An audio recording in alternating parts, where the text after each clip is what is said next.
ইয়ে অসুবিধা না, অসুবিধাই অসুবিধা। জুতো ছিঁড়ে যাবে, জামা ভিজে যাবে, লোকে দেখতে পাবো না, এমন ধোয়ার মতন সব জল।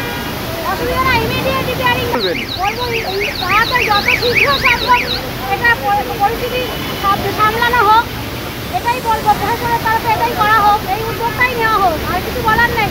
এটা তো মানুষ করেনি, নিজে থেকে হয়েছে, কাউকে দোষারোপ করার নেই। সবাই অসুবিধায় আছে, দোকান করতে পারছে না, লোকজন আসতে পারছে না, অসুবিধায় তো বসে যাচ্ছে, সকালেও দোকান খুলতে পারেনি।